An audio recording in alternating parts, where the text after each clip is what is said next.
I'm staying with James now. I've already liquidated our retirement accounts. My name is Ethan Marlowe, 46 years old and sitting at my kitchen counter in Boise, watching my wife of 18 years smiling on my phone screen. She panned the camera to show off a diamond bracelet that must have cost thousands. Behind her was a hotel suite I didn't recognize. Certainly not her sister's modest apartment in Portland where she was supposedly visiting. "Don't worry," she said, champagne glass tilting dangerously. "You'll land on your feet." I did. I set my phone down and looked around our house. The modern furniture Renee had insisted on buying 2 years ago. The framed photos from vacations where she'd always seemed restless. The expensive kitchen renovation that never quite satisfied her. I'd spent nearly 2 decades building a life with a woman who could record herself laughing while dismantling that same life. The realization didn't hit me like a shock, more like confirmation of something I'd felt in my bones but hadn't wanted to face. As an IT systems consultant, I'd built a career on noticing small inconsistencies, things that didn't align, anomalies in data that signaled bigger problems. And for months, I'd been noticing them at home. The weekend trips to see friends that got extended by a day. Credit card charges at restaurants in neighborhoods she never mentioned visiting. Text messages that made her smile in a way I hadn't seen directed at me in years. I picked up my phone again and watched the end of the video. Renee's perfect white teeth, her carefully styled hair, the confidence of someone who believed they'd won. She'd always treated our marriage like a game, but I hadn't known the stakes until now. I typed a simple response. Wise decision. She wouldn't understand what I meant. Not yet. But she would. I walked to my home office and unlocked the bottom drawer of my desk. Inside was a folder containing bank statements, investment documents, and legal papers I'd gathered over the past 4 months. The evidence of my quiet preparation for exactly this scenario. Renee had always found financial discussions boring. She'd sign whatever I put in front of her, never asking questions beyond whether we were doing okay. It was the one area of our marriage where she'd completely trusted me. That trust was about to become the most expensive mistake of her life. I met Renee when we were both 28. She worked in pharmaceutical sales, all charm and polish, while I managed infrastructure for a regional bank. Our courtship was brief, 6 months from first day to wedding day. Everything about her felt electric compared to my methodical nature. We balance each other. She used to say, "You plan, I live." For years, that balance worked. I built our financial security brick by brick. Maxed out retirement accounts, invested in growth stocks that performed well. Bought our home when interest rates bottomed out. Created spreadsheets tracking every expense. Meanwhile, Renee brought spontaneity. Weekend trips, dinner parties, the social connections that helped me land bigger consulting contracts. The first crack appeared 5 years ago. I found a credit card statement with a $3,000 charge at a jewelry store. It wasn't near my birthday or our anniversary. "It's for my mother," she said when I asked. I nodded and said nothing when her mother visited 3 months later, wearing no new jewelry. Then came the late nights at work events. The new clothes, the fitness trainer who texted at odd hours, the weekends away that returned her looking more distant than refreshed. I said nothing. Instead, I began to prepare when I took on a major consulting contract for Cloud IT 3 years ago. I created a separate LLC for liability purposes. I restructured our retirement savings. On paper, we had one main account in both our names. But I'd moved 70% of our assets to accounts tied to my business. Accounts Renee had signed off on but never bothered to monitor. 8 months ago, I noticed a pattern of unexplained withdrawals from our joint checking account. Small amounts at first, then larger. When confronted, Renee blamed online shopping. "You work so much," she said. "It helps me feel less lonely." Last month, she began asking questions about our retirement funds, how much we had, how accessible it was, whether I'd updated the beneficiaries. "Just thinking about the future," she said. I watched her scrolling through her phone that night, smiling at something I couldn't see. The diamond tennis bracelet I'd never bought her glinted on her wrist. The pieces were all there. I just hadn't wanted to see the complete picture. So, I moved more assets, secured more paperwork, and waited for what I knew was coming. After watching Renee's video a second time, I sat in my home office and felt strangely calm. 18 years reduced to a 40-second clip, and a woman I no longer recognized. I called our bank first. Mr. Marlowe, we were actually about to contact you. The fraud department representative said there's been some unusual activity on your joint retirement account. I'm aware, I replied.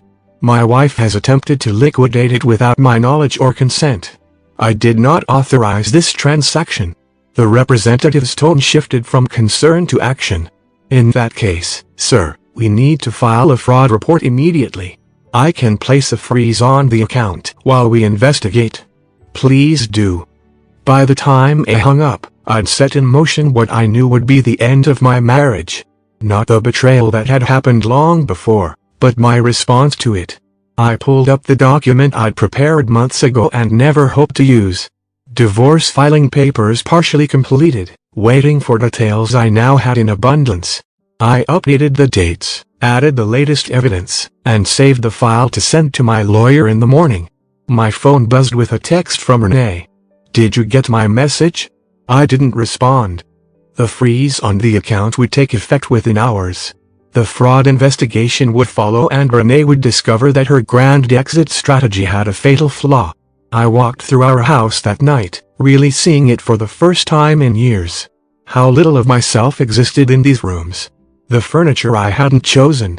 The art that meant nothing to me. The kitchen where I rarely cooked anymore because Renee preferred restaurants. I'd spent nearly 2 decades building a life around a woman who'd been planning to discard me. Every weekend away, every late night, every unexplained purchase, they were steps toward this moment, toward James, whoever he was. In our bedroom, I opened her closet and noted what was missing. The expensive pieces, the favorites. She'd been moving out incrementally for weeks without me noticing. Or perhaps I had noticed but chosen not to see.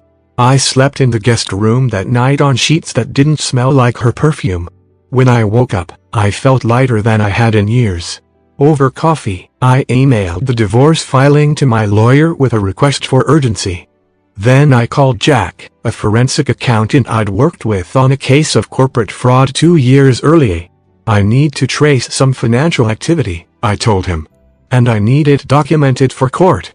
I didn't feel anger, not even hurt anymore, just clarity. Renee had made her choice. Now I would make mine. 3 days after Renee's video message, my phone exploded with notifications.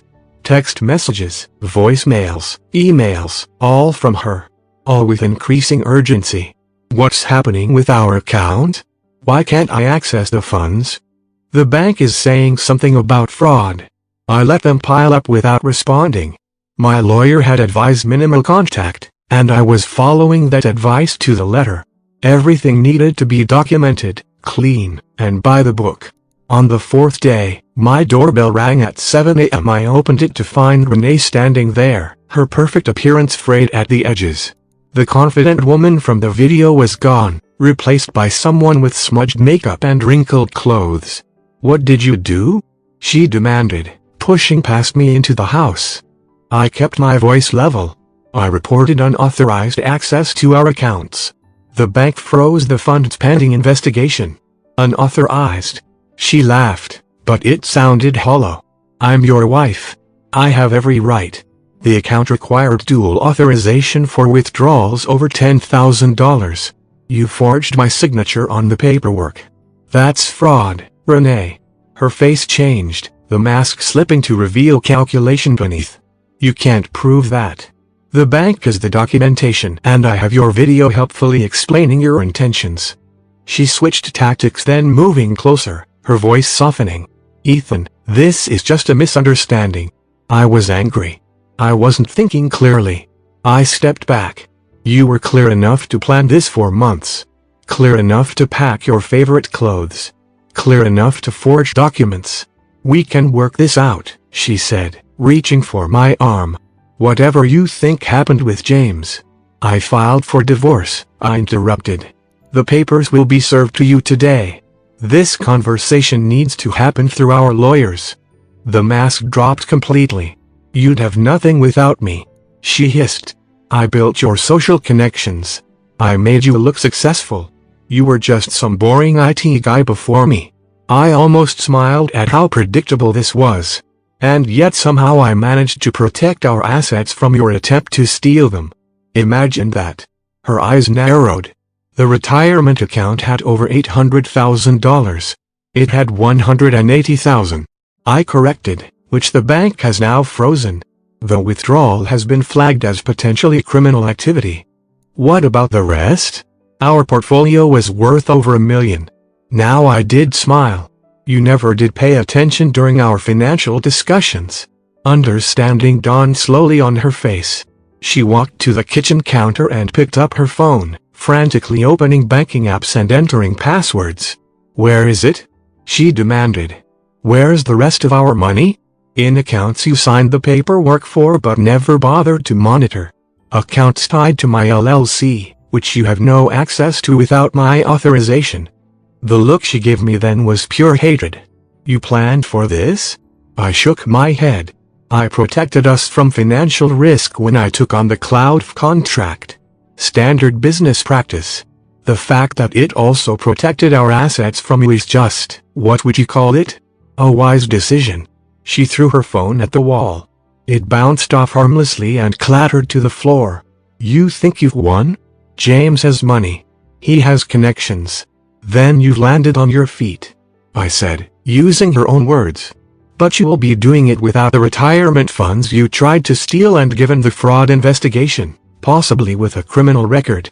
She left an hour later after more threats and several attempts to access my laptop. I changed the locks that afternoon. The next 2 weeks unfolded like a case study in desperation. Renee tried every approach. Threats, tears, seduction, legal intimidation. Her lawyer, a shark in an expensive suit, sent demanding letters claiming I had hidden marital assets and engaged in financial misconduct. I forwarded each one to my attorney without comment. Meanwhile, Jack, the forensic accountant, was uncovering the full picture of Renee's betrayal. She's been siphoning money for almost a year, he told me during our meeting at his downtown office. He slid a folder across his desk. Small withdrawals at first, then larger amounts. Always just under the threshold that would trigger notifications to your phone. I opened the folder to find meticulously documented spreadsheets, credit card statements, cash withdrawals, money transfers. In total, she's diverted approximately $87,000 from your joint accounts, Jack continued. Most of it went to personal expenditures, designer clothing, jewelry, high-end restaurants. I nodded, processing this information with a detachment that surprised even me. But here's where it gets interesting, Jack said, pointing to a highlighted section. About $20,000 went directly to this account. He showed me transfers to an account I didn't recognize, held at a different bank. The account belongs to James Whitaker, 41 years old, works as a regional manager for Vox and Audio. Has a history of relationships with wealthy married women. I looked up. You found all this? How? Jack smiled thinly. I'm very good at my job, and Mr. Whitaker isn't very good at covering his tracks. This isn't his first rodeo with a soon-to-be ex-wife's finances. Something cold settled in my stomach. Not just betrayal, then something calculated, targeted. The timing is what you should note, Jack added. The transfers to Whitaker began 3 months after he was hired at Voxton, the same company where your wife's pharmaceutical sales territory expanded last year. I remembered Renee's excitement about the new client edition, how she'd mentioned the innovative audio technology company expanding into medical device territory, how she'd suddenly needed more evening meetings and weekend conferences. There's more, Jack said, turning a page.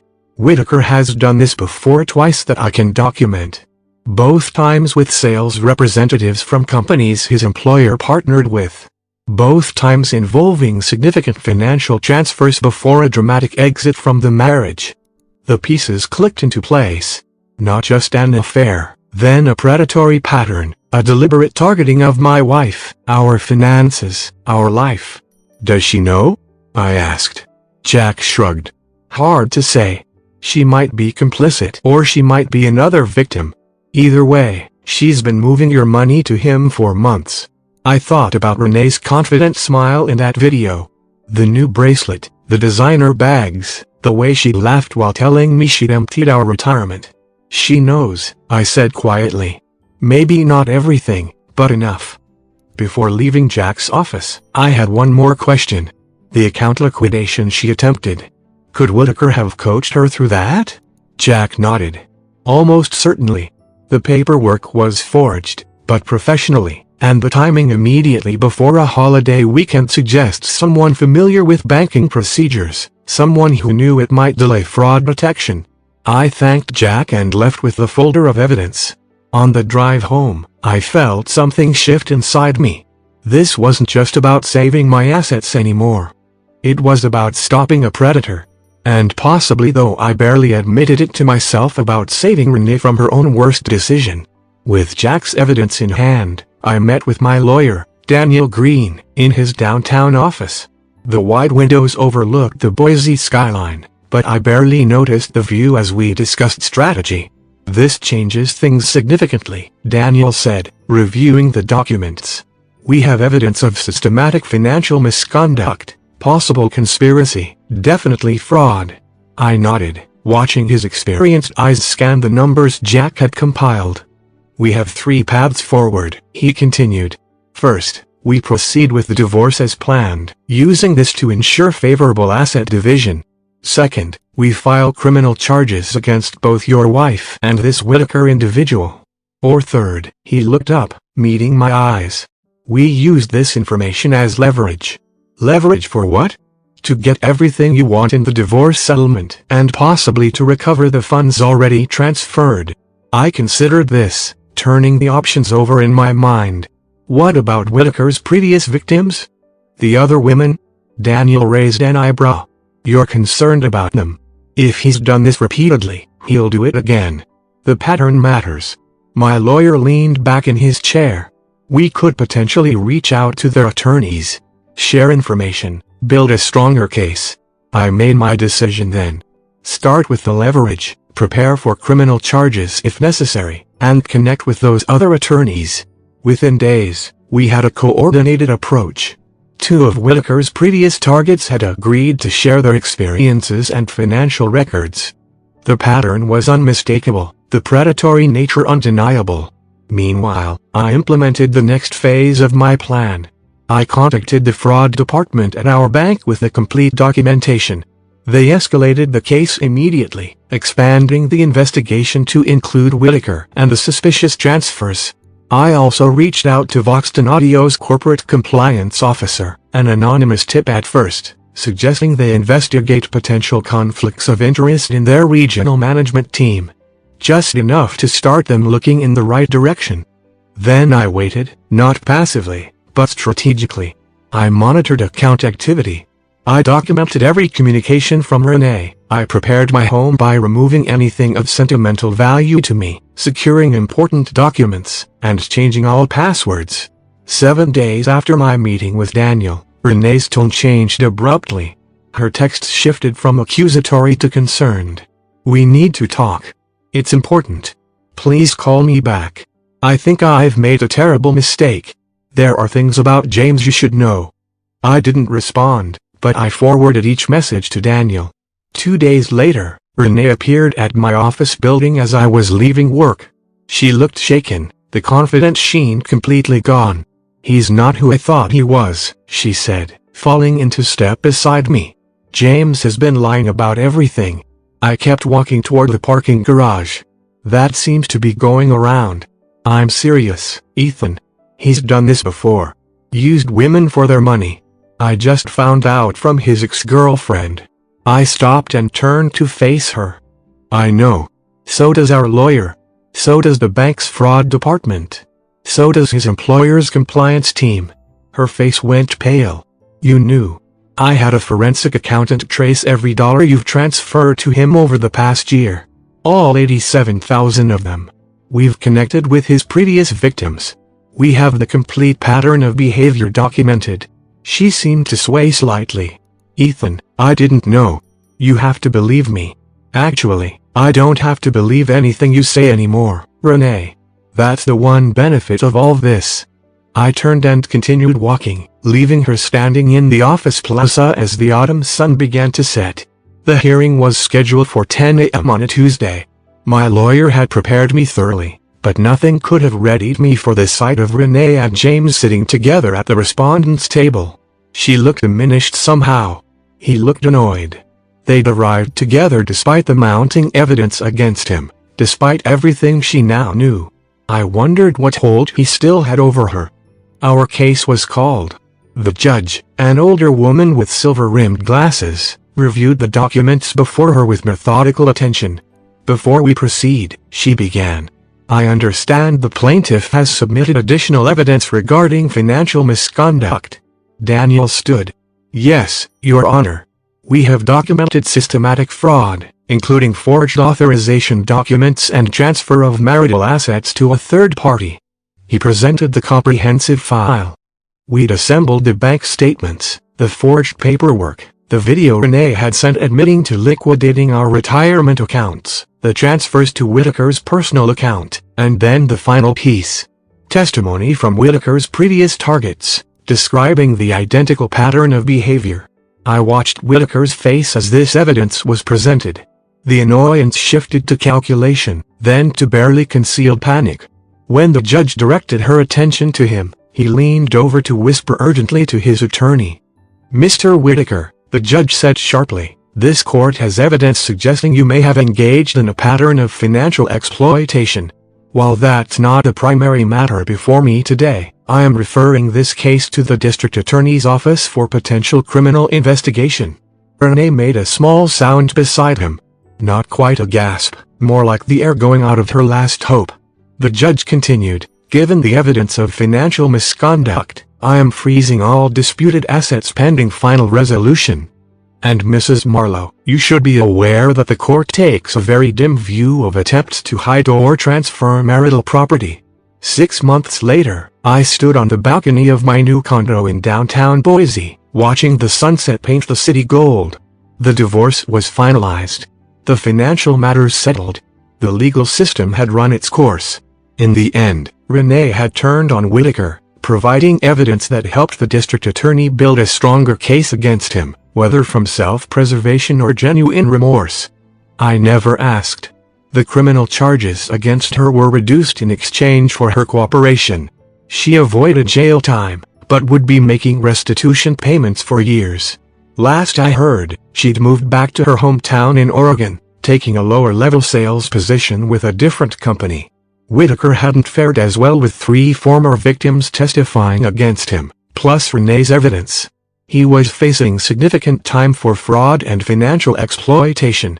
I recovered most of our assets, not all. Some things once broken can't be made whole again, but enough to rebuild. My consulting business had grown during this time. Ironically, crisis has a way of clarifying priorities. My phone buzzed with a text from Andrea, a project manager I'd been seeing for a few weeks. Smart, straightforward, with her own consulting firm and a refreshing honesty about what she wanted in life. We were taking things slowly, both carrying our own histories. Still on for dinner, her message read. Looking forward to it, I replied. I went inside to change, passing the single photograph I'd kept from my marriage. Renee and I on our honeymoon, both smiling, both believing in the future we thought we'd share. I didn't keep it out of sentimentality or regret, just as a reminder that trust should be earned continually, not given completely. The retirement accounts were now solely in my name. The passwords changed, the paperwork clear. Lesson learned, balance restored.